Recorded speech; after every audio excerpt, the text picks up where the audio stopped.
Les conventions de Genève régissent les lois de la guerre. Elles visent à protéger les civils, les prisonniers, les blessés et les secours.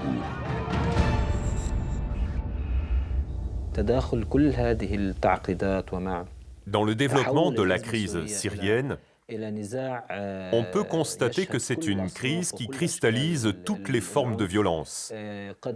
Et on peut affirmer que les violences sexuelles se sont parfois transformées en armes de guerre. Le Hazam, principal mouvement armé de l'opposition laïque syrienne, s'est engagé en 2014 à prévenir et bannir toute violence sexuelle au sein de ses troupes.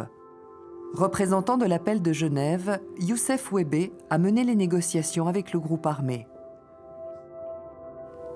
Les contacts avec le mouvement Hazam ont commencé dès la création du mouvement, à l'occasion des formations que nous organisons en Syrie sur le droit international humanitaire. Le Hazam a exprimé son souhait de signer les engagements de l'appel de Genève en faveur du droit humanitaire.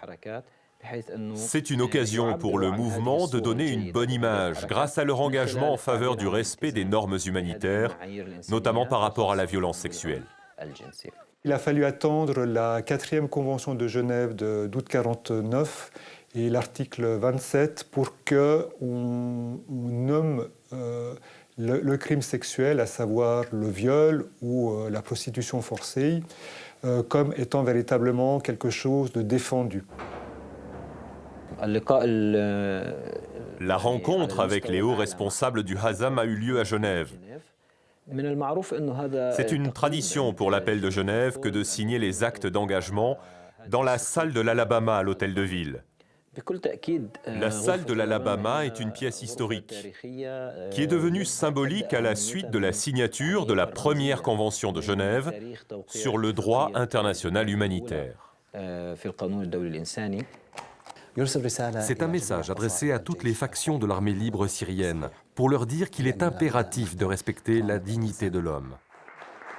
Eh bien, les entités non étatiques n'ont pas le droit de signer ou d'adhérer aux conventions de Genève.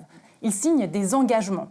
Et pour eux, c'est une façon de montrer qu'ils décident par eux-mêmes de respecter les règles du droit international humanitaire.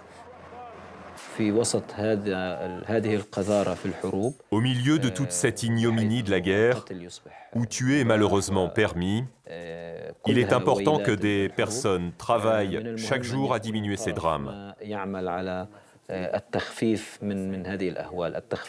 Et si la guerre devait être sans limite, alors l'humanité serait dénuée de son sens.